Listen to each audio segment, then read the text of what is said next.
Hey, what's up, everybody? Welcome back to the Noonchi Podcast, the podcast where we have guests on and make fun of them. Wait, what? Tell me that. Yeah. Today we have a very special guest, ladies and gentlemen. He is a good friend of ours. He's a good-looking, sexy motherfucker. He was in a little movie called K-Town Cowboys. Was not little. It's not little. Come on. He has been in a bunch of Korean dramas, but recently he just launched Drama World in the U.S. Drama available World 2. on Amazon.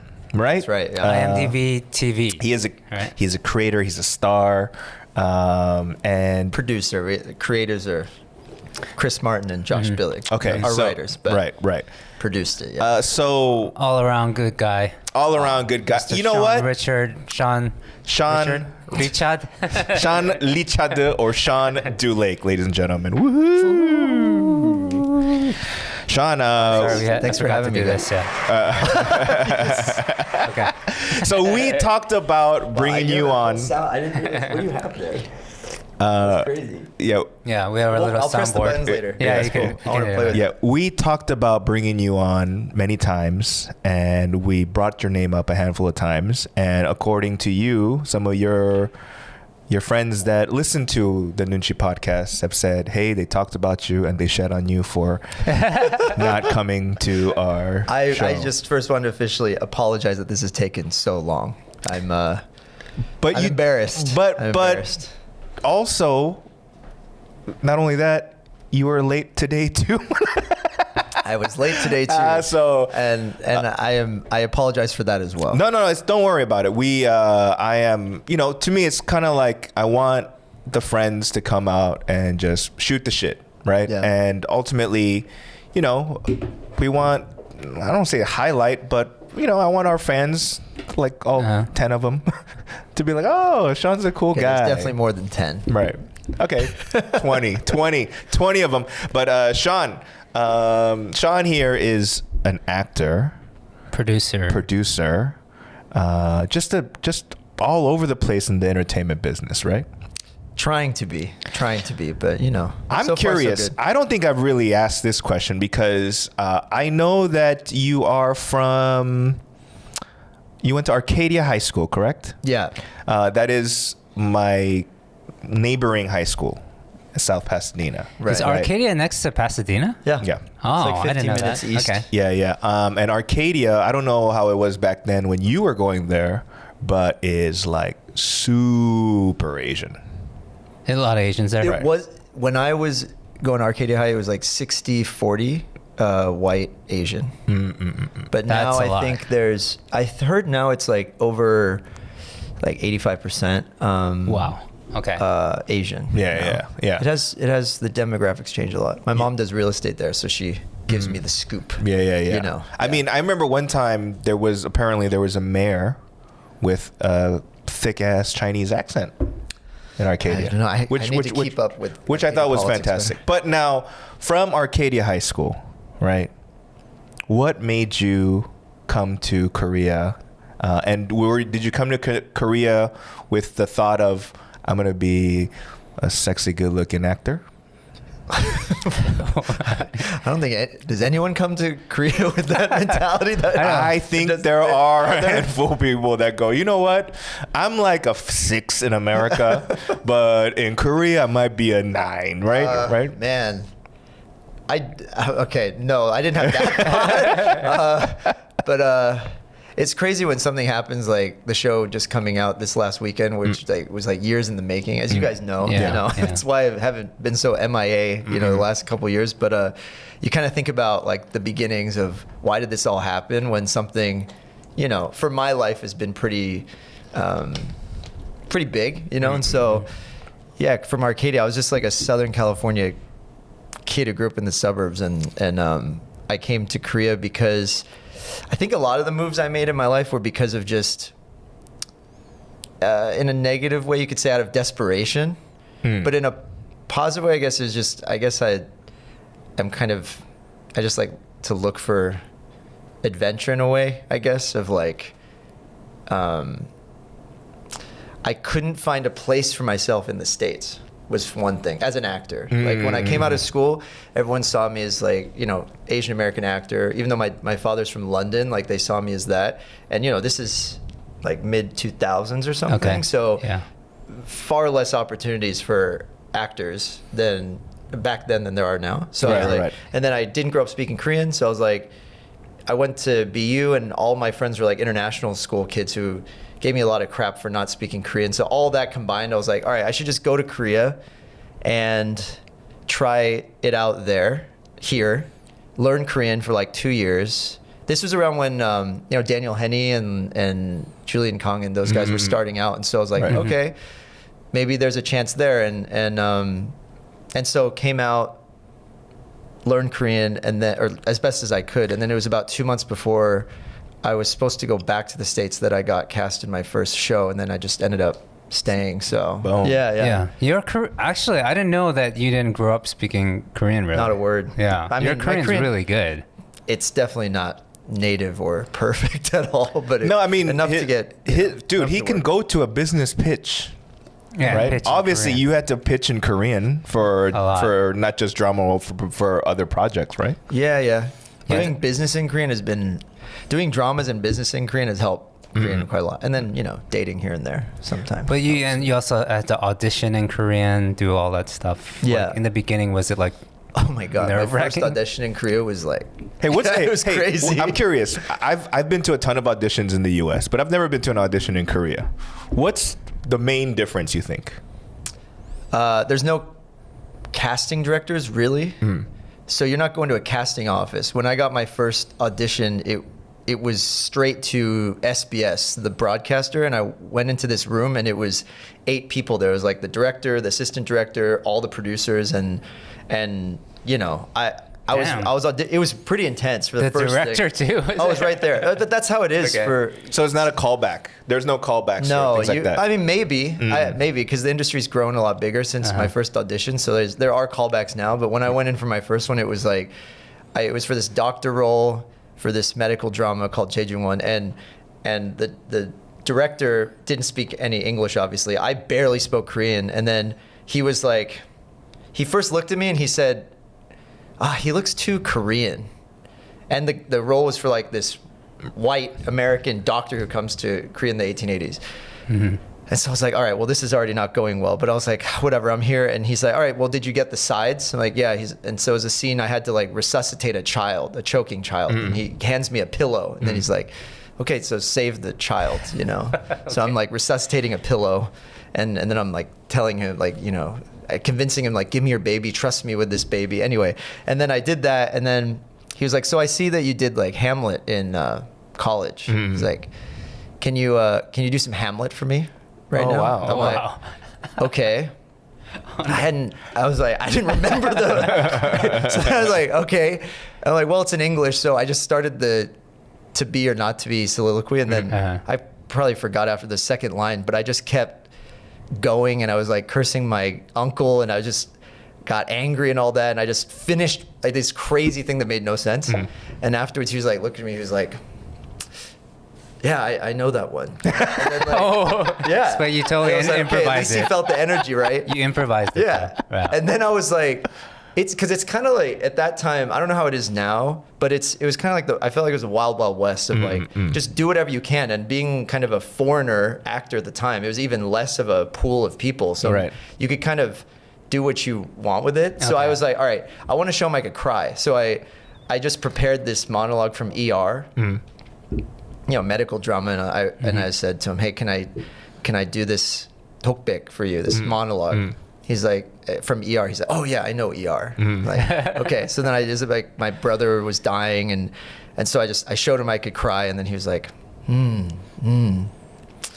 still looks really Korean. And so then my manager steps in, he's like, no, we can like bleach his eyebrows and we can dye his hair. No, he didn't. No, he did. He said Really, this. really? And then Okay. I was just like, what? I mean, you asked my permission first before to say these things, but it's just, and then he's like, all right, well, we'll let you know. And like some backstory, this was, my manager had to convince, he wasn't actually my manager at the time. He was Do you know Hyung Suk Hyung? You know who now works with I don't know manager the of- name, but maybe. no, is the Taepyo the manager of the actress? Oh yeah. Oh yeah. That's right. I knew the name from somewhere. Yeah, but yeah. it wasn't. Yeah. That was the manager who took Oh me no to way. my first Okay, audition. yeah, super Anyway, cool guy. Yeah. Yeah, and so he had to convince the director to see me because I had no credits. I like never acted in front of TV, on TV before, and so then the director said like it was a last minute lock and it was like the last 20 minutes. Oh, we have some extra time, come by. Anyway, after the audition, we came out and then like 5 minutes after we left SBS, like the director called my manager and then said, okay, let's do this. And we were just like, yeah, that was kind of a special day for me. It was June 15th, 2009. We were like speeding down like Olympic Dero and just like windows down, screaming out, you know what I mean? What do you windows, do like, to celebrate then? What'd you do? Do you go to I don't like remember. I probably Pojamacha and we probably drank ourselves silly. Yeah. I mean, it was just crazy because then, at that time, it's just, I have no idea what's going on. Well, I met you like around that time. I think I was visiting Korea in 2010. Yeah. And then I met you through Steve, our friend Steve. Yeah. Steve, who directed. What's the name of my film? It has multiple titles. Anyway, but I remember around you should that say time. it, right? Yeah. Is it still called Fiction and Other Realities? No, it's not. It's the official title now is Love and Busking. Oh, okay. Love and Busking. But in Korea, for the release in Korea, they changed it to Music and Reality. Just for Korea. It's a nice title, though. But, Yeah. But I don't cool. know. No, Steve. Anyway, moving Steve on. actually. Steve is, like my brother, and he directed me my first short film ever. He was in Korea, where like he had no idea what he was doing. Yeah. No offense, Steve, but like, and I didn't either. We were just both running around. But that was the tape that actually got me to that first audition. Nice. Actually. Yeah. Okay. So it's just weird, kind of like tracing things back. Yeah, I love how that all works out. Like, So you get your first gig. Now, the question that come from Danny Young is like, I feel like there's like fire in his eyes. No, Like, there's something coming here. I think when all of like everybody in the business, you get something that is potentially big. You start. I don't want to say like lottery dreams, but you go, all right. Like I'm from here. I'm leveling on up. Right. So after your role in that movie, I mean in that show, did you feel like your I don't know, your star level like tick up, or like did you have to continue to audition, or was it more like, hey, here, like we have a role for you that kind of fits your personality? It was I mean, personally, like how I saw myself, or like in the business, in the Korean drama business. Well, it was the same, like 3-4 names up for every role that we would, the Waegugin, right? But most of them, but you spoke better Korean than all of them, right? Not back then. There was. I mean, Daniel Henny Ricky Hung spoke better Korean for sure. Who I haven't talked to in a very long time. Do you guys keep in touch with him? Or no, the last time I saw him, I haven't seen him for 4 years. Yeah. Like that. But I would say there's kind of a perspective I have on that personally, where definitely my head did get a little big, I think, for like those first 2-3 years, and then to tie it in with what you were saying, like, I did get an offer for another show that I did, and then but then eventually it was like I realized it's why I eventually started my production company and made Dramaworld and started producing, is because I realized the same thing in Korea that I experienced in the States, which was a bit of a ceiling, because I'm biracial, right? And like, and it's a look. If you're an actor, like how you look is very important, and a lot of the writer or the director has to kind of see your face of the character, and I wouldn't say I have like a face that I guess matches like a lot of characters. I was kind of realizing that. We talked about this before. A lot of like people in casting, like when you show up to auditions, like 90% of the time or even more, they have a face in mind and they're waiting for them to walk through the door. Right. And so, but they also want to be surprised, which like that's what I try to play into. I mean, that's your only. That's a different option. I mean, you know? that's what you have to do, Yeah, right? yeah. That, or hope for, right? Because most people aren't expect, if it's for an Asian role, let's say, they're not expecting you to walk through the door. They're looking for like someone that looks like me or something. I don't know. But things definitely have changed. I mean, now we're in a totally different. I just re-signed, or not re-signed. I signed with a new U.S. manager end of last year, and I've actually started going out. I had an audition in like 2 years, but now I'm in a different kind of mindset now than I was before, of just day by day, like the process of just an audition is a blessing, and it's another character I get to work on, and I don't think about it after the audition's done, and it's just like, and then I leave that, okay, submit the tape, cool, and then go back to writing, go back to producing, okay, next thing. So it's just, that's like my mindset now, where it's not result oriented. You have to be, of course, you have to have goals in mind, but I don't think it's about, I was very results oriented in my 20s, where it was like, stupid things would bother me, of like, oh, I'm on this TV show and like all these K-pop stars at my birthday party in this karaoke room, and then the next year is like, I wasn't on that hot of a show anymore, and like, you know, it's only like 5 or 6 people at my birthday party. Like, these are the weird, stupid things that would bother me. When you're younger, of course. No, I mean, because it's like, the thing of like, I didn't expect at that age to kind of, it was pretty fast for me. I didn't have like this, I'm not some I never experienced like the crazy stardom or anything, but just enough where it's like, you know, the ajumas are giving you some free food, and like, you know, you're getting like, you know what I mean? It's just, you're signing the little, the cardboard or piece of paper that they put on the wall. The A4? Yeah, it's like where they point at you, and it's like, they say the show name. You know what I mean? But it was still really crazy. And then like, you know, you can, in Korea, the big money maker is commercials, you know what I mean? And so when you're on a show, you know, there was just this one year where I also did like a commercial campaign and then some other stuff. And then it was just kind of, manager calls one day, he's like, oh, check your bank account. And I was like, this is what this feeling is. You know what I mean? But I was like 25, 26. And then I had a few years of getting a little lost, I'd say. In Korea also, they don't do the royalty system, right? Like they for do. a commercial, do you get no, like, not commercials, but for dramas you do. For dramas, you get like your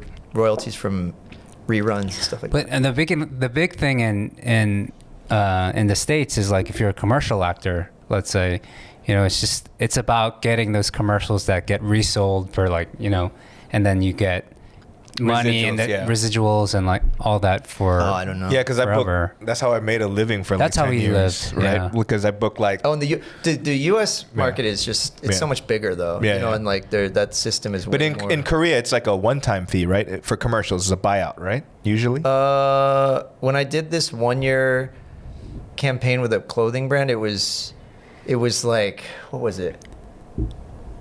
Do you mean like how they pay, or? Yeah, is it like a one-time fee or a quarterly fee, or? I think it was like, I don't remember exactly, because what happens is the money goes to the management company, and then I think it's probably like 2 times. I don't know. I think I didn't get that involved with like the money transfer. It was just, for me, like for music, right?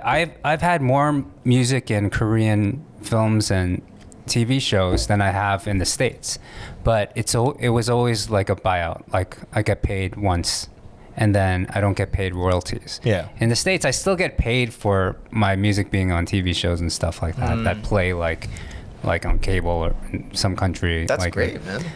But in Korea, I just never expect that it's going to go beyond that first paycheck. I think this business is just about enduring and surviving. It's like you hear that from people, but it's truly about that. It's really about just hang on and just survive. You gotta love it, right? To hustle, like you gotta hustle. That goes without saying. Sure, right? Yeah, but I think the people who do endure and persevere are just no one can tell you to do that. It's just something you just keep going. Of course, you know. You know what I do feel bad for, and it's kind of like I don't want to be the guy that hung on too long. What do you mean by that? Meaning like, oh, thanks.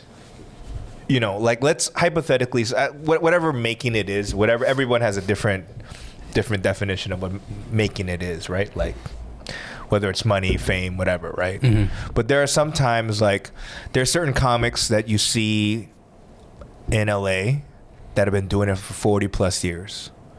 40 plus years. Yeah, but they're not like they've never been remotely famous. You know what I mean? I have no idea how they make a living. Mm-hmm. You know, but they barely get by, and they're still there, and they're not necessarily treated with respect, but they're treated as like what do you call it? A cautionary tale. Oh, that's the story of my life. You know what like I'm saying? As a musician. So like, my point is, I don't want to hold on. I mean, I'm doing it because obviously, like, this endeavor in Korea is different because it's a brand new scene, right? But then, until when? You know, because I'm still getting that kind of like, yo, like, this shit's not gonna work in this country, and I hear it a lot with the stand-up stuff. You know what I mean? And I'm like, no, it's gonna work. It's just that certain things need to change, right? Like, but I got it, dude. Yeah. I mean, I have to take a moment to say, I think that your evolution of when you first came to Korea to now is like incredible, man. Like, I think that you came out like, I want to do comedy in Korea, and that's it's a bold statement and a very ambitious goal. But like, now I feel like what you're doing with Seoul Comedy Club, which is awesome. If like everyone should go, because the lineups are awesome and they're killing it.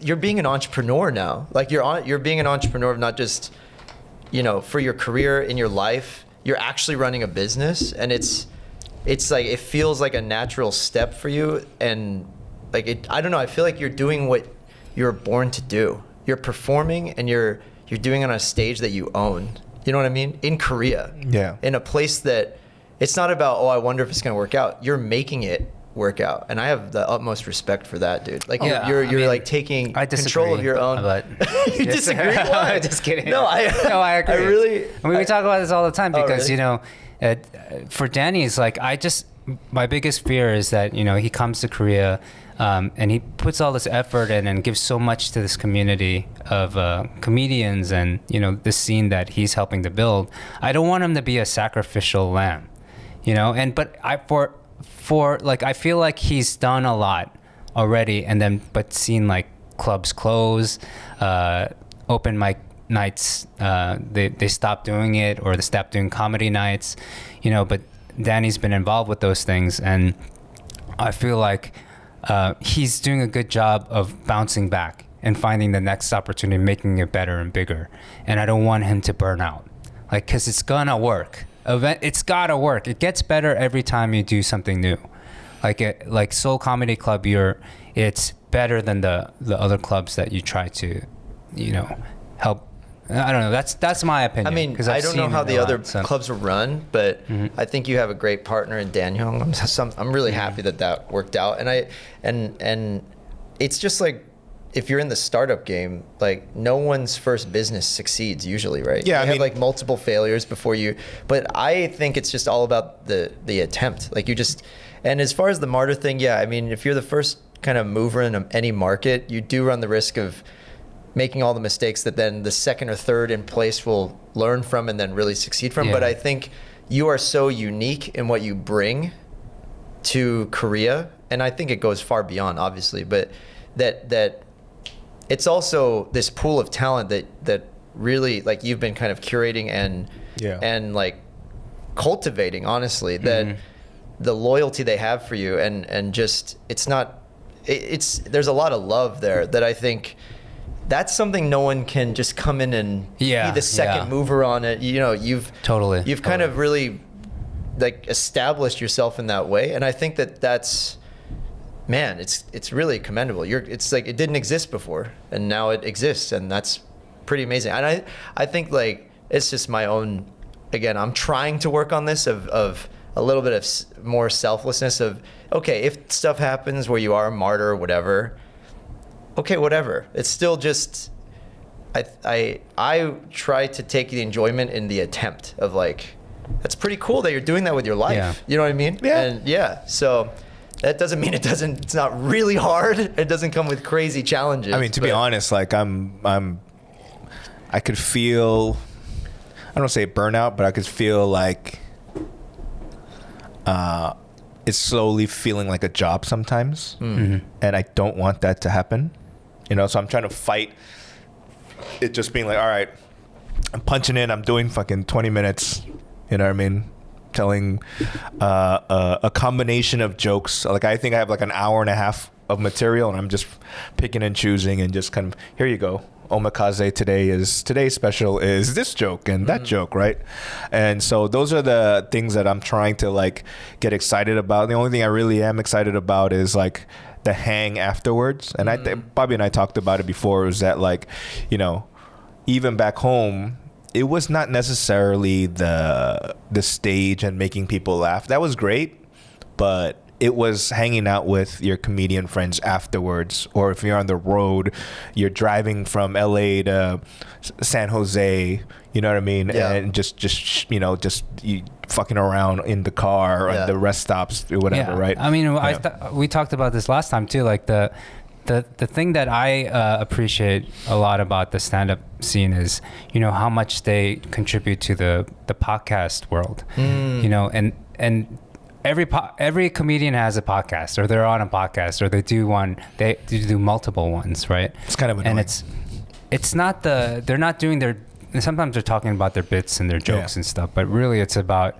the most fun of it is like them talking about, oh yeah, them on the road, or like these days, like a lot of comedians passing away, like Bob Saget, Norm Macdonald, you know, but they talk about stories about like, oh my gosh, he was crazy, amazing. Yeah. So now I just find myself looking for podcasters talk about stories I've never heard about Norm Macdonald, you know, because they're like, oh, Norm passed, like, so like, I gotta tell you, this time I was like opening for Norm, like, and like they have those stories, and you know, I want that for Danny and like the stand-up scene here, like these comedians to have that kind of culture, but they're not necessarily on the road or anything, but they do have finally like a green room.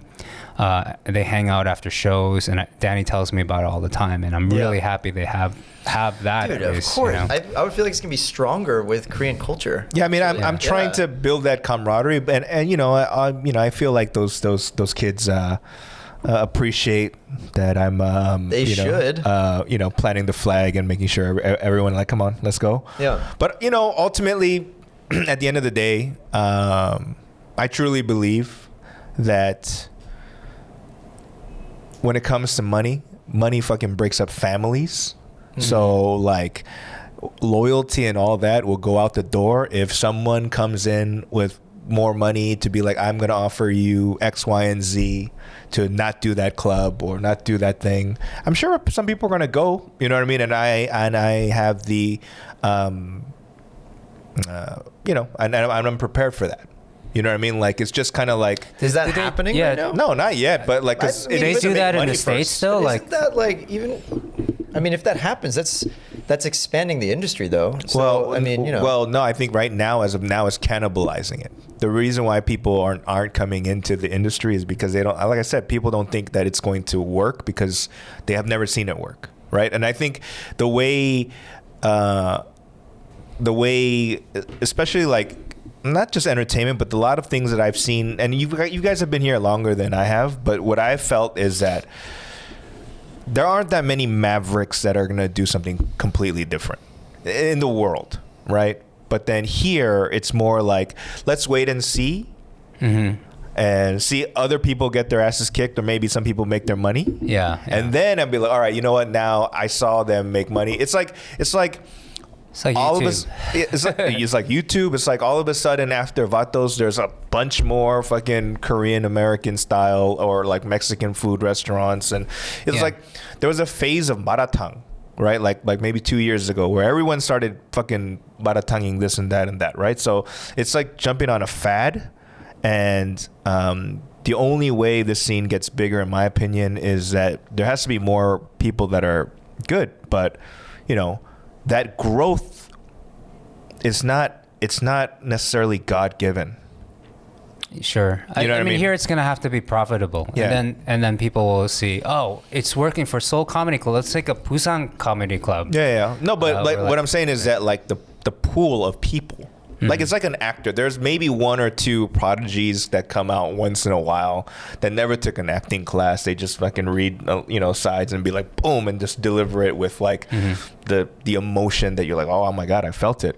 But at the end of the day, all those motherfuckers still need to take acting classes to hone in on certain things and techniques to be better actors, right? And then they need to go on a bunch more auditions to be better auditioners. You know what I mean? And I think when it comes to stand up, it's the same. It's the reputation, the repetition of. And I always said it's like a comedy club is not. It's like going to the gym.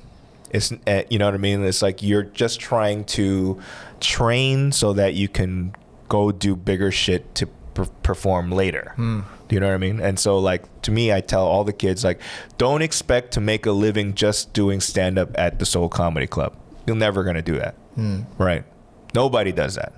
I go. You know how much the Laugh Factory paid me when I was doing like a weekend, and that was like a set fee. Was like on the weekdays it was like $30 a set. On the weekends it was like $50, maybe $70. Yeah. Right. So how many of those do you need to do a week to even try to pay your rent and your car, your fucking insurance and all that, right? So I go, don't even think about trying to make money here. We're gonna give you a kind of a rate for performing here, but that's not. This is where you get better.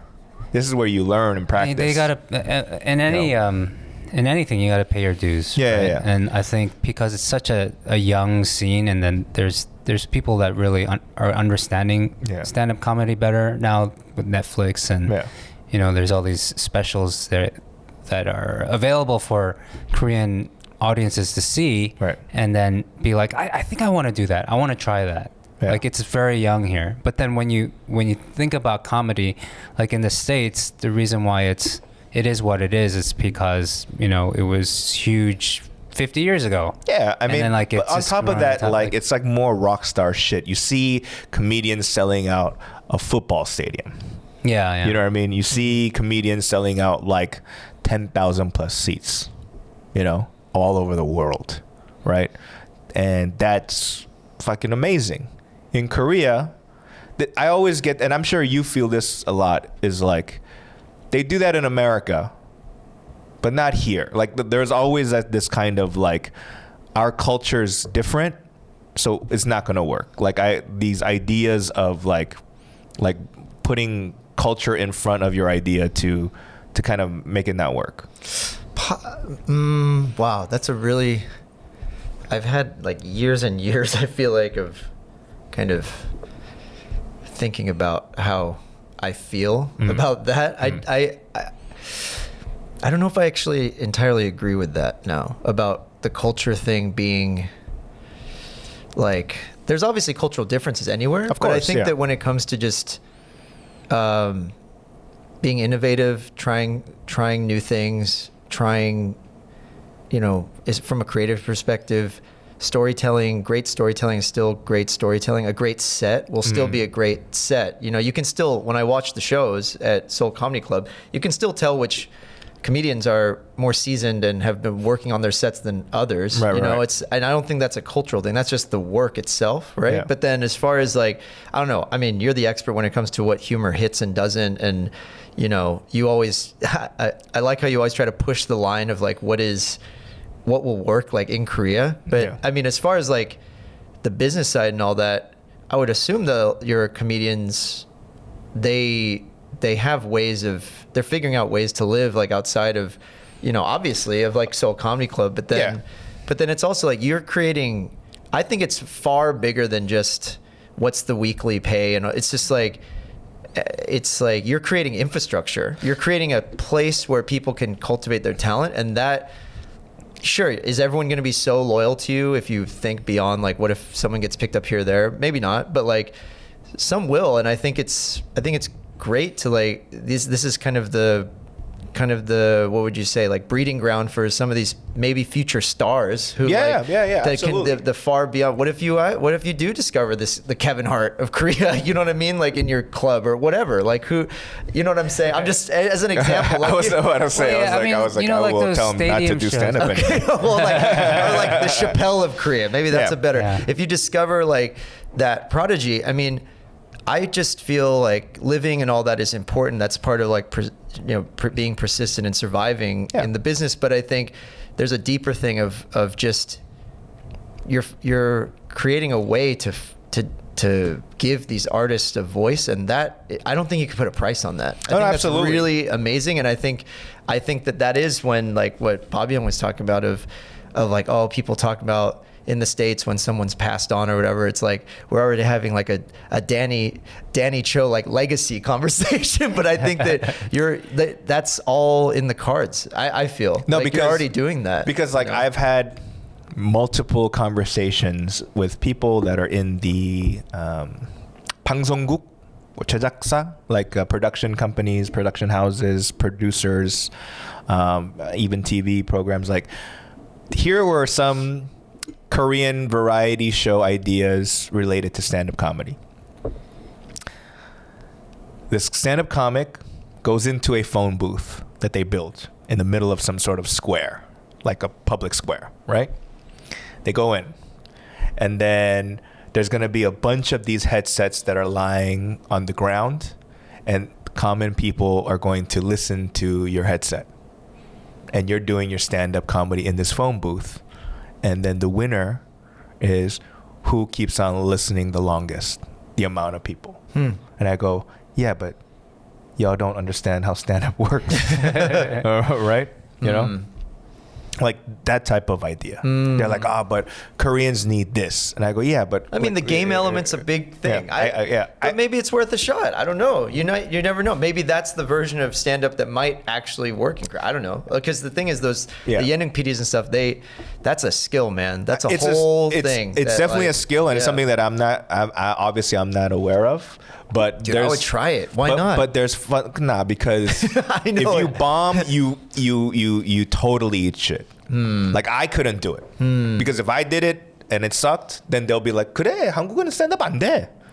Koreans are definitely like that, where they go, if that guy is the guy that has been doing it for 20 years and he's not funny on this, that means that all of them suck. And that kind of broad stroke shit, so other people can do it, definitely.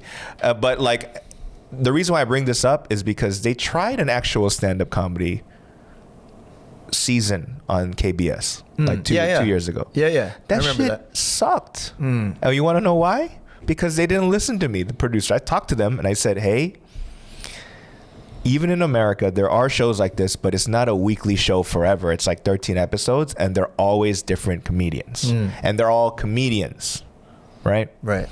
Here, they basically hired a bunch of writers, and then like a few of the comedians would tell like 5 minutes or 7 minutes, right? Oh, 재밌었어. Come in the next week, tell new jokes.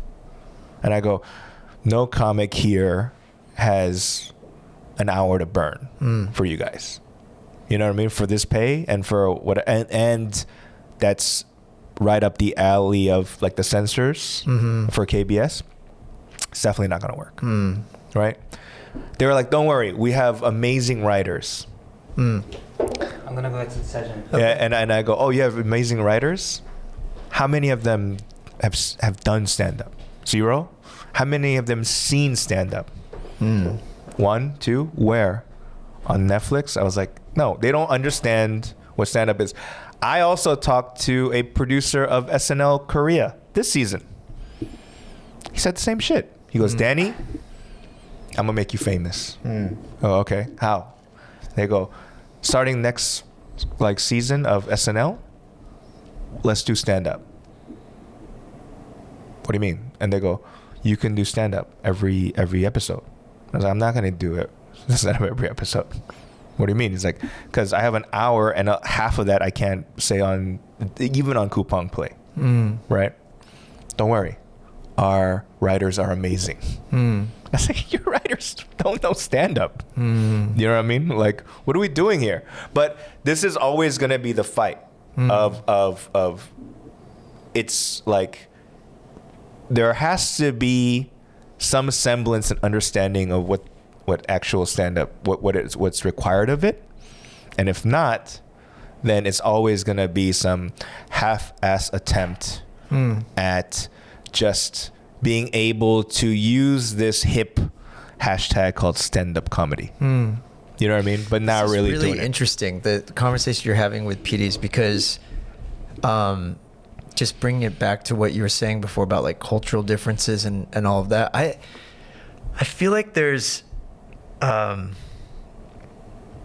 benefits to being, I've never used this before, but like culturally flexible, if that makes sense. Right. Of like, I'm actually not surprised at all that those PDs responded that way to you, because stand-up is not a mature genre, right, in Korea. So, and I also think that's kind of a beautiful thing, because every culture will have their own different iteration of a genre that has, you know, existed in one way in one culture, and then it comes out in another way in a, yo, what's up, Sejin? Hey, buddy. We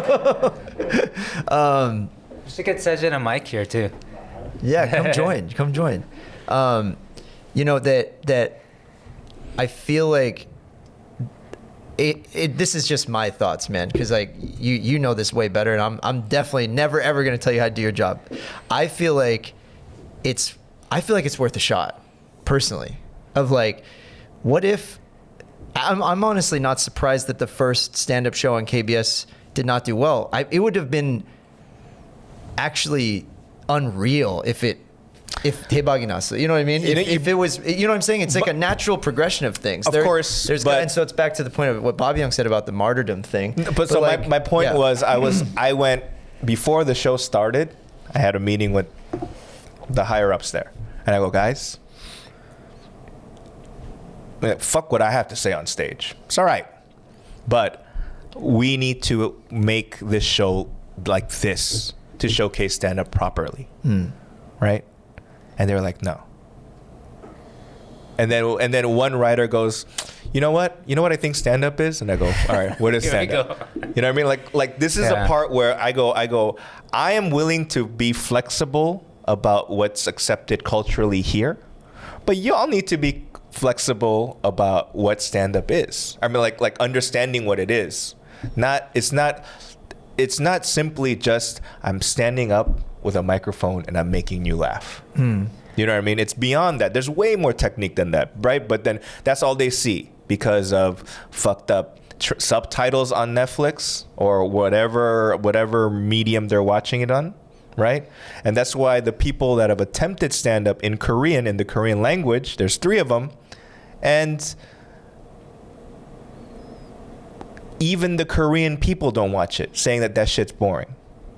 Because they too did not fully understand what stand-up is, right? So like we're talking about like on Netflix, there were a couple specials. like on there's there, one right? like I was in the same 소속사에서 박나래, and I saw the hour the rehearsal, like she was rehearsing like weeks before, and I looked at that shit and I was like, nah. So like I can't write Korean, right? But I gave her and her writers like 10 pages of notes. I was like, that joke right there, and I sat down with her and I was like, that joke, this is why it doesn't hit. This is why it doesn't hit.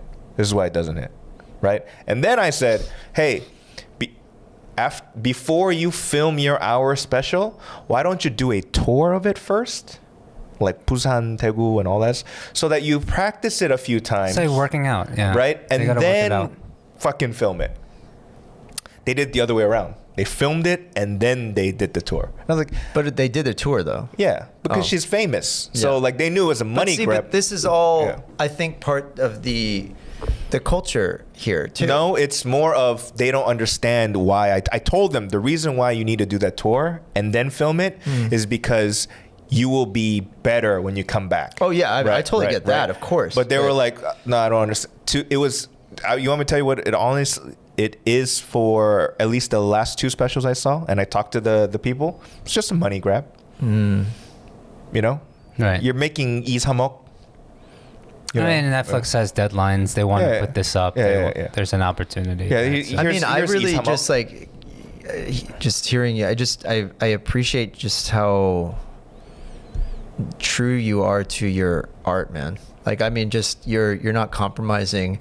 And I'm with Bobby Hung. I hope that it doesn't, because it's a painful route, I think, then. I mean, it's got to be. I mean, right now, it's like growing pains right now in Korea. They have to go through all this like mud and shit. They have to just walk through and get through to that culmination, right? Like Kevin Hart and them doing like stadiums like Dave Chappelle. That's a culmination of their career, basically. They've been doing it for years. But they're also and years, coming right? from a already very mature industry too, or sure. where it's a lot of other things happening. So I think people need to understand is that like especially like 예능 right here, like variety shows here. They're like, oh, you're a comedian? Come here and do the same shit you do on stage. That is something that's different, right? Like, other 개그맨들, they have like they do impressions, or they do more slapstick style stuff. But stand-up, it requires a bunch of people to give you feedback, and it changes the bit. Even if it's the same joke over and over again. If there's 10 people here or there's 100 people here, the joke changes in terms of the way it's delivered. Yeah. So imagine it's like this type of show. There's 3 of us and maybe some staff members. And then you, the host, goes, oh, 개그 standing 한번, they call it standing 한번 해주세요. And then you're like, Is it like say some jokes kind of thing? Yeah. And then here I am going to tell some jokes. It's never going to hit like it is on stage, right?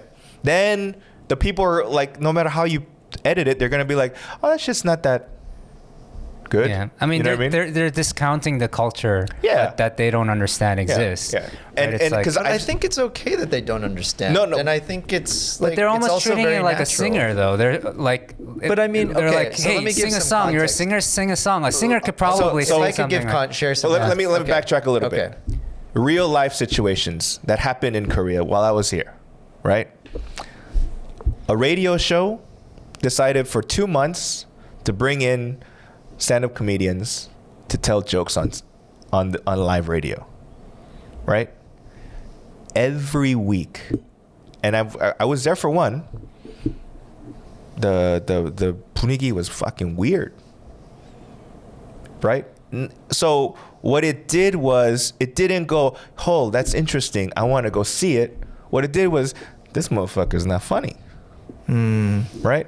This is not a all publicity is good publicity type of situation right now, where it's like, and it's not only in that it was a NBC radio, national radio, right? And I was like, for months, motherfuckers were like going there, and I told them we shouldn't do it. And I go, why? And I go, number one, you guys are not good enough. Number two, like, you're set to fail, right?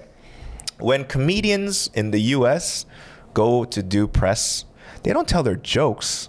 It's kind of like this, except they tell funny stories. You know what I mean? It's weird because nowadays, right, you have shows like Trevor Noah's show, or like, late night, like all those. For a while, they were doing it without audiences, and they were still like telling jokes or doing bits, right? I remember watching it for the first time and like not hearing the laughter from audience or even from their staff, and I was just kind of like, wait, was that a joke? Like, I had to ask myself if it was a joke. Yeah, it's if you take that element out of like that audience or laughter, or it's you're never gonna win. Yeah. I mean, it's hard to super hard win right? people over. And so, especially in this stage of the scene, I don't think it's good to do that. Because I've seen it, and that's why like I'm open if my mind goes, okay, I feel like this will work, if this can showcase your skills. Now, what I'm saying is, these comedians can go on 예능, but they don't do stand-up. They shouldn't do stand-up. They should be there to be entertaining because they're entertaining, right? They got to be funny because they're funny, not because of their set. You understand what I'm saying? It's like, when you see like like singers or idol members that like, oh, you could tell that this person is entertaining on like they pop on TV. Like that dude Henry. Mm-hmm. Like that dude has a lot of, he's funny. He has charisma, full package. Yeah. So sure. beyond just his ability to play music, he's entertaining beyond the music. Like even with stand-up comics, if they ever have a chance to be on 예능, it's not about their stand-up. It has to be that they're just funny and silly, and like they have to have some sort of star quality about them that will help them blow up in the 예능, and in turn, hopefully, they come to see them live on stage. Similarly, with like all the other comics. Like if you're not a fan of, if you never saw a comedian but you are a fan of that person's podcast in the States, for example, then when the comedian comes to your town, then that's when they come see you. Let me ask you this, like, all right, in the States then, in what format, like on television, like has stand-up like been successful? Like I know they used to do After Dark, or like you remember those stand-up shows like all after, of them, like Def Comedy. There's plenty of them, like Def Comedy Jam. It always had an audience factor, right? And there it was filmed with an audience. They always had new comics on every week, but those comics are basically not working out their material. They're showcasing their material that they know is going to work, right? So in Korea, do you think that's what they're missing? They're not. They're trying to make it more like 예능, or they're trying to like make it more like a music audition show, rather than the thing that I see, the biggest flaw that I've seen in most, I don't want to say flaw, but what the biggest difference, and I think it's a hindrance in the comedy programs here. Like I'm not a 꽁트, that's what they call it, like the sketch, but I've written for sketch comedy. Yeah, you know what I mean. So like I get it. The thing is that shows like Comedy Big League. Like let's say that this one premise works, these characters work. Then the next week they have to use the same characters and they just change the situation a little bit, but the rhythm and the beat is exactly the same. You know what I mean? And then so it's like that kind of situation where they're just trying to pump out like 3 months worth of weekly. It's the same characters. I see. Just it's tweaking. Kind of like SNL. Like I mean, wait, Korea has SNL too. Yeah, right? but here's the difference between SNL.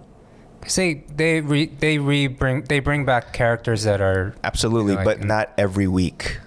Right. Not every week for 6 months straight. Right. What they do is, okay, this sketch works. They're not going to do the same sketch next week. They're going to write it and perfect it until they're ready, which is probably 3 weeks, a month down the road. Well, so SNL, they have the monologue, right? Which is basically a stand-up set, right? Wouldn't you say? I mean, they're jokes that like... on SNL? SNL in the States. Yeah, well, yeah. Right? But in Korea and SNL, do they do that? Does the guest host, do I think they open it up with a monologue? They talk about I have an idea for you, Danny. Seriously, this is putting my producer hat on here. But okay, I had a first thought about variety shows in Korea and all that. I wanted to provide this context first of all. In Korea, at the end of every year, every broadcaster, KBS, MBC, SBS, they each have like awards shows, right? They have one for dramas, like television dramas, but then they also have one for 연예대상. 연예대상. They actually have, each broadcaster has its own, it's like the Emmys specifically for the variety shows of that year. You know this, right? At the end of the year. This, it's like, I think that's a very clear indicator of how honorable it is to be in those types of shows. I know it's just like variety shows, silly and all that, but the way that they're awarded, that like these talent are awarded in Korea, it's an indicator of how mature that industry is. And I wanted to give like context from an actor perspective. There are a lot of actors working now who gained their popularity because they were on a variety show. And so it's trying to fit or create a niche or something within this kind of diaspora of content that's already very mature in Korea. I just, because I get the sense of like, oh, you know, 예능 작가, they're like this. They don't get stand-up. That makes sense because their skill set, it's like asking a drama writer to do stand-up or something. It's like, it's a different set. But I think it's important to at least acknowledge how much of an honor it is to be that successful in Korea in the variety show industry, and that is actually, I mean, from a studio perspective, they make a lot more money actually off their non-scripted content than even their dramas. You know? I'm not shitting on the 예능 like system. Yeah. But I'm saying that like I understand that how powerful it is. I'm sure like it changes people's lives. Oh, if yeah. you blow up on Yemen. You get on one episode of Running Man, that can change the trajectory of your career. You know, stuff like that. But you know, this is something that I've always faced, is that like, number one, like I'm not gonna do a ye능 unless it's right for me. Oh yeah. Dude. My ass ain't not gonna run. Like if they go, Danny, you want to come on Running Man? I'm like, for what, motherfucker? I got gout. I ain't running after nobody. I was a specific example, but I want to pitch you an idea. Right. Okay. You mentioned what was it? What was the SNL? Not SNL. The Def Comedy Jam. Okay. What if you leaned into the fact that stand up, you can crash and burn, and like, hear me out. Okay. You get all these comics lined up, and I know you have some comics in your arsenal that like have their established fan bases because they got a following on YouTube, and they kill it. If you line up their fans, they're gonna laugh no matter what because they're just so in love with that talent, right? Okay, you create the lineups, but what if it was more of like, you guys remember like what is it called, Night at the Apollo? Yeah. Where like you let the audience decide, and they could boo people off stage. Like you lean into the fact that people can crash and burn, but it's still all love, and you be the Steve Harvey, and it's like the if you create a mood where it's like, is this person going to survive or not? But it's not the telephone booth idea, but it's like you let the audience participate and they like actively laugh, where they can continue their set and go to the end, and with applause or standing ovations, or they get booed and then they got to get pulled off. I actually like that idea. I think that kind of format could be really great for the genre. Yeah. I don't know. I just said idea. Like that kind of thing it's fun for the audience. I would love to see I loved seeing the audience reactions in that show because it's like you remember late night at the Apollo, they had the guy that came out with the hook? Sandman. The Sandman, right? What do you think though? That's very Korean. If you lean into the fact that like people can be booed off, but then it's just you can kind of still, it's, you know, every like non-scripted show is still somewhat scripted. You line up where you know that there's going to be some comics that will kill it because you'll line up the front row with their fans from there. So it's not going to be just like everyone bombs. Yeah. I don't know. I just wanted to like pitch that idea to you because I feel like there's this, I've been getting, you know, from what you've been saying, the feedback you've been getting kind of, well, if we fail, if it doesn't work, then like stand up as a genre is just going to bomb.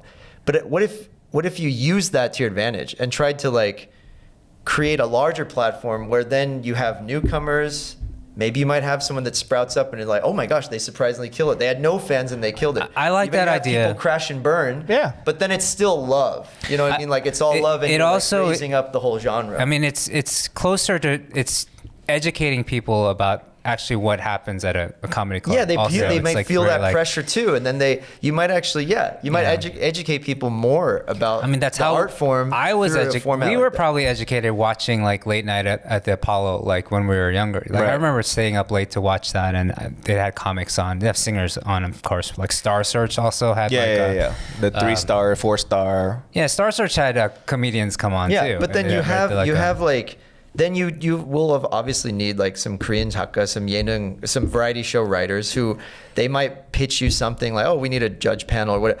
Okay, those are variations, but the larger concept being that the concept of the show is pressure. I feel like it's that of like, can you handle the pressure? If you're bombing, you can also pick it up. There were some performers where you'd be bombing, but then they'd pick it up, and then that was very exciting for that performer. I remember one time at the Apollo, there was a white stand-up comic that came up, and and his first joke, I thought it was funny, but of course he got booed off. Was he looked around and he's like, I hate black people. But clearly he was just joking, right? Like it's like a whole room full of like black people, you know, as the audience, and he had the balls to make. How did the audience react? They booed him off, of course. You know? I mean, But it's that's, like really that's funny. like to me, That's pretty dumb, but that idea is pretty good. The only thing I'm thinking about right now is like how many comics that I know that are doing it in this country, stand up, and how many episodes we can pull out of there. Oh, But that's yeah, but it's like- see, then maybe you make it where you sprinkle in like, and you make it a little more Star Searchy, where it's like it could be beyond just stand up. Yeah, where you the have to do it all the model- time. yeah, the yeah. model Because, like, search, the dancers, there's like all that. talent search shows are just dime a dozen. But I think that kind of concept where the audience is a character, the audience is like the judge. Yeah. Mm-hmm. And you feel it in the room. Then you force the audience to sit in the comedy club with these, or sit in the club with the audience, where they're not just listening to what the performers are doing, they're listening to what how the audience is responding. I think this I don't know, pitch it kinda, this pitch is much better than the other pitches stuff, you've had to mean, go you know. through. You said I mean, but I do have one thing that I want to. Good job. wait, go. Okay, No, what's this? or- What's that? This one? Okay, that's the opposite. That's the opposite reaction. The one thing I do feel like I kind of don't like the typical Korean audience. Well, dude, then what are you doing comedy in Korea? Exactly. Why do you think I'm fucking frustrated? Because I think all I see are culturally, these. be a little culturally flexible, bro. Nah, You're no. What I mean by it's like the thing is that obviously I don't have to be dirty, and stand-up comedy you don't have to be dirty, but once you get a little bit iffy, people's assholes pucker up, and they go. I know they're laughing, right, but they don't audibly react to it, not knowing that fucks up the whole vibe of the show, right? You know, Yeah, so but that's putting quite a lot of, responsibility, I think, on the audience. They can. they can. I think they can react the way they want to react. Customers, they're there to be entertained. If they don't feel like laughing, it's not. I mean, dude, I haven't been on the stage not even close to the it's number of not times that you have. they so. don't find it not funny. They go, I don't want to laugh because I don't want to look like a fucking slut for laughing at that joke, or I don't want to look like a fucking dirtbag because I laughed at that joke. But then right? that's reality, right? No, it's not. In this country. But then I think it's important to recognize. But every now and again, when they turn that off, it becomes a wild, fun party. It's usually towards the end of the night when people are a little more A little right? drunk, right? But Yeah. I've seen it. Like you haven't been to the ones where it's like packed to the brim, and It was pretty packed the night I went. and the fan base is not that fan base. The Oh. fan base you went to is a shit ass fan base. Like I'm glad that they buy tickets, but they're awful comedy fans, right? Are Because they gonna buy tickets if you talk they don't about they don't them? they don't thank God they don't speak the language, right? Okay. But like there is Never know, sometimes it's like I go, there's some fans I go, I don't thank you for coming. And I actually last week at another show, they were there, the same fans were there, and I go, hey, thank you I appreciate you buying tickets and all of that to support the comedians that you like. But y'all need to do better because you guys fucking suck as an audience. I was straight up said. And it was As the owner of Seoul Comedy Club, as 100 people, I was like, you guys need to do better. Because like, did the room just go quiet? no, they were like, and they get it. I was like, you guys are not helping the comics, as an audience, right? Like, Well, to me, that should be part of. I think what needs to happen then, like the host or whoever, they have to like do some education, right? Like say, hey, listen, you guys have to really relax here. No, the atmosphere here is every like, single MC That's explains not it. what stand-up Says comedy it's is. not the same way. Yeah. Hey, you know how Koreans have this thing? Mm-hmm. Well, we gotta here. Nobody's racist. Nobody's sexist. These Yeah. are all jokes. We need to put all that aside. This is the only way we're gonna enjoy it, right? Mm-hmm. And then. Oh, Yeah. I got a Mm-hmm. revision. I got a extra thing Yeah. to the idea I pitched you. Okay. The night of the appeal. Okay, so people can laugh or they boo people off. Okay. What if let's gamify it a bit more, where a comic goes up, and you set the parameters, but let's just say there's a laugh meter where you have to like hit laughter, like a certain amount of laughter, and if you don't have any laughs for a certain amount of time, just to go into like, they might not boo, but they might just go quiet. If there's no laughter for a certain amount of time, they get pulled off. But if they hit like a certain amount, or then you set like the a parameters. decibel meter. Okay. Where it's like sound, so that it's maybe that's more of a version that might work here, because it's a culture too, when people like boo, like that's not going to happen maybe in Korea, but maybe it's the silence that works against you. I mean, don't you think that might work better? I feel like if it's just, I think you're onto you're something. timing it, Yeah. where it's like, if you go a minute where it's uncomfortable, a minute's probably too long. No, I like you go it. like, no, that's, you know what I mean? You time it and then you gamify it. No, I want them to go a minute, and I want them to feel no laughter. Yeah. And then whoever the host is gonna be is like, ladies and gentlemen, I want that person to remember this feeling for the rest of their lives. Okay, that's, I mean, that's like And your never ever do stand up. gamifying is one thing. You just Squid Gamed that. That's like so cruel. I want their soul to be like, sure. remember this shit. Okay. No, because Sejin, what do you think of that idea? He hasn't been. he wasn't paying He attention. wasn't listening at all. No. Okay. 10-second pitch. Basically, comics go on stage, and then the audience is like the judge, where there's a laughter meter, where if they don't have any laughs for a certain amount of time, they get pulled off stage. But if there's the sound of laughter, it's enough, they get to stay on stage. The parameters need to be set, but that's the simple show. So it's kind of Showtime more, at the Apollo. I mean, then that show is like, what's that? Kobik? Isn't like Kobik something like that? Like Kobik is more like Lacrimeter, but then after their skit, they get to, the audience gets to judge. Oh yeah, they have like- those. Yeah, like- They don't if they don't get picked, then they can't go on air the next week. Yeah. But the reason why we need the laugh meter is because stand up requires the it's feedback. to make the audience participate. Yeah. Or if they don't want to, then they get pulled off. Yeah. But I don't think that's no. Well, I mean, like, it has to be really like, I don't know, like, you need some time to build up, You need time to build it up. Yeah. You don't expect audience to be laughing at. Yeah, but if you yeah. go a minute Yeah. without laughter after standing on stage, I feel like Yeah. That's Yeah. quite a long Yeah, time. that's true. But that's why people don't understand. Like, You've been to Danny's show before. Yeah. You remember you did your hour special or a 30-minute special, and you filmed it multiple times, right? But the hardest part about that was like the audience still, most of them didn't know what stand up was. So like, so I found myself trying to laugh more. Yeah. At whenever you're supposed to laugh. Right. And then I heard like Hannah was there and she was like laughing super loud. And afterwards she's like, oh man, that was a lot of work. Like it was like.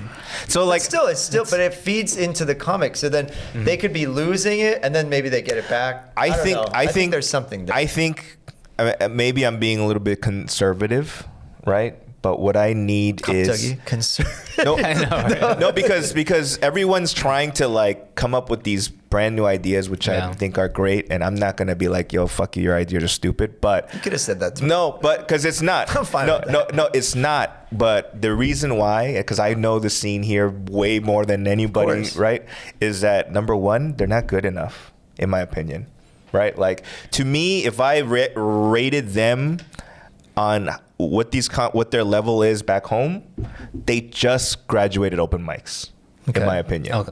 All right. Well, that then does make a maybe big the whole difference. Right. everyone just needs some time then. Yeah, it's not like you can get if you like the concept, you can get off the ground anyway. So right away. the reasoning is that these kids need to be better, and Yeah. while that's happening, I need more audience members to have checked it out. Yeah. Whether yeah. it's at my club or A lot is of work's to at be another done. place, and then let's say that there's 1,000 people plus or 2,000 people that have actually checked out these shows live, felt it, understood it. The right? other thing I think that Korean people have a lot like going against them, it's going to be harder here because there isn't a circuit of Yeah. clubs, right? So they can't like go do like 10 clubs in a week to work out their material for completely different audiences. That's something that you can do in the States and work out your material. And then if Right. you have a show at a bigger club, like at the Laugh Factory, like you can work out smaller clubs, your material, and then work out. You can't do that here, essentially. Like Yeah. you only have the Seoul Comedy Club or Nevermind, right? Right. Or so then the question is, then do you start a circuit here? Do you try to look into, hey, can we start some open mics in like not just in Seoul but maybe other neighborhoods in Seoul, in Busan and Jeju, or can we start to make a circuit for comedians to have something to travel and work out their material? Like that's also part of like Yeah. the due diligence of making this like those are the things that like are next up Yeah. in my process. But and on top of that, Korean people are changing the way their behaviors, the shit that they like. You know what I mean? I think that I feel like it's happening. yeah. everywhere all over the world constantly. So who's to say that this bullshit Noonchi shit is gonna continue to happen? What if there's a bunch of ratchet ass motherfuckers, like let's say 20 years down the line, they're like, you know what? Girls are like, I love sucking dick, motherfucker, like on stage. Like, like the audience going, woo, like, like people that are that ratchet. And I'm sure that obviously like to that level maybe might take hundreds of years, but I'm sure that this new kind of like, I don't want to look like a low-class person for laughing at such a joke, even though internally I find it funny, right? And like because the person on the table next to me, never gonna see that person again. But I still need to put up a front that I am a classy individual. But that I feel like will break eventually. And until that happens, I'm not sure. That plus more comics, I can count maybe 20 comics. Of the 20, maybe 10 of them or 11 of them can do 15 minutes. It's not enough. Like in my mind, I go, yo, we can do like the parody of Show Me the Money called Show Me the Funny. Like same shit competition, blah, blah, blah. There's stand-up competitions back home. that's not a bad idea. It's a great title. Right. But Trademark. how many famous rappers have been in the scene? Even 10 years ago when Show Me the Money first came out, there was a bunch of the scene was still like, had roots 20 years deep before that, right? So underground, hundreds upon hundreds of rappers were available, Yeah. right? Here, I could tell you, there's only 15. So it's too early for a show, fine. But yeah. then you're building the audience, and maybe you build your own Apollo one day, and it's just like live shows, and then that eventually becomes a show. Like this isn't something that you got to do tomorrow. I know, but but like again, that it goes ultimately to how long do I have to be here? And I've talked about this a lot here in this country, because I go, yo man, I'm not gonna die here. I don't want to die here, right? I got to go back and do my own shit, but I want I don't to. know. But with the amount, the pay discrepancy here, it's outrageous, right? So like I don't want to. The reason why I've been Think here, about where you're gonna die. I Yeah. mean, that's like. yeah. I only came here to live here 2 years. Where you're gonna die. Yeah, if you look at my I body, don't think about those yo, kind of. if I look I'm in at myself, my mid 40s now. If I- where am I gonna die? Wow, dude. I man. do. If I look at myself in the mirror, I'd be like, oh, death is. It's. I think about it and I go, now where do I fucking die, right? Wow, dude. But it's not. But it's definitely not here. Yeah. You know, it's definitely not here. Well, Okay. I think it might change. Your like for me, I was only going to stay in Korea for 2 years. But the reason why I keep staying year after year is because Korea still has much to offer. It actually has more to offer than it did when I first got here, because it is constantly changing and it's improving and in ways that I thought it needed to. So you never know. You might be surprised. Like things might like take a turn for you know that. I prefer. I mean, there's a lot of things that are wonderful about living in Korea. I'm not. I'm not there's saying like- that Korea sucks, ladies and gentlemen. I'm saying that, to me, I have some unfinished business back home. Yeah, that I need to go back. Yeah. Right. And what I mean by unfinished business is that I need to do stand up with the language that I'm most comfortable with. Yeah, Oh, yeah. for sure. Right. Yeah. And in the country where they speak it. Yeah. Right? Yeah. Versus here where I will always see a ceiling. Eventually, a bunch of motherfuckers are going to be better than me. Not now, because it's just, they're new, right? Where like, and to me, like, yeah, best case scenario, I'm kind of like Sean. 6 months I'm here, 6 months I'm there. 3 months I'm here, 4 months I'm here, right? Like that back and forth. Yeah. That I'm cool with, right? Yeah. But like ultimately, my goal in Korea is not to be famous. And I've said this many times. I'm sure as hell I'm not trying to do that, right? Might as well, matter of fact, I would love to make money without being known, right? Because the way famous people are under a microscope here, it's out of control, right? So you know? should try to get into like crypto and all that. Yeah, or be gotta- like, man, or You're getting me all riled up. or Like, let's I can talk about hypothetically say that Seoul Comedy Club does very well, right? And then we open up like Seoul Comedy Club Busan or Seoul Comedy Club fucking Daegu or whatever it is. We fucking franchise it. Jeju. Franchise Yeah. it. Yeah. Right? How are we gonna keep those clubs afloat when all the people that have done it the longest are here? We have to send them on rotations. Yeah, but I feel like those are, you cross that bridge when you get Yeah, no, there no, kind of so- thing, so- you know? Like, No, I'm not saying that it's not going to work. What I'm saying is, if we franchise, I'm going to get a piece of all of that too, right?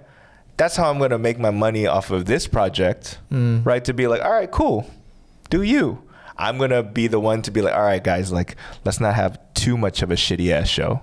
People are paying money to see, you know what I mean? Like, nobody's going to pay 20 iman on to see this nonsense, right? Like, I have to curate that, right? But ultimately, like, it's not like all my eggs in a basket type of situation, but this part is something that I can control. When Bobby says I've seen when all the other open mics and all the other shit, I had no hand in it. I said, this is what I think you guys should do. And none of these motherfuckers listened. And that's why they all failed. Right? Now, if they listen to, even at the club, my own club, they kind of don't listen to me 100%. And then you're also up against the worst time to be running a business. But then Like, I went, yo, nobody's going to order that at a comedy club. Right?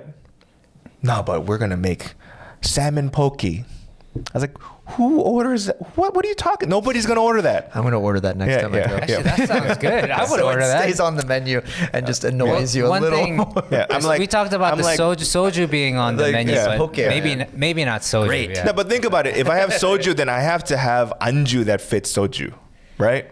Then we have to make odengtang at a comedy club. Man, eating odengtang during. You need to just pay and shut the fuck up. Both of you are fired from ideas. Always. The whole thing with fired. soju, soju Fired. can't happen because Fired. you know if you have to charge $10 bottles of soju, and then people will just be like, "What the hell?" Like, Yeah. So all you ideas fired. Man, anyway, today we talked. We had our short-lived. 코미디도 모르는 새끼들이 그냥 I think we should shut the fuck up. Yeah, 그냥 가만히 웃고 쳐마셔. I think I overextended my opinions today. Yeah. And we didn't really talk much about Sean today. I know. feel bad. Like, I know. but- I was like, why don't stop talking about me? well, I'll just I don't know what the time is. We'll have these you back, things, though. but I wanted to say thank you to you both for getting me involved in K-Town Cowboys, because that was like when we first got to know each other, and it went far beyond a film. Yes. Come on, man. Let me say my piece here. You guys can't even take any compliments at all. No, because of you guys, I really got, it was cause I grew up in Arcadia. So that's, I really did not go to Koreatown or the West Side, as they call it, not really at all. That was like you going called to it the another West Side. Okay. That was like what we called it in Arcadia. The 626. Yeah, San Gabriel Valley. So I really got made all the friends that now K-Town, when I go, it's kind of, it feels very much like a second home now. And I really attribute that to you guys. I met everyone from all the transparent guys, everyone through you guys.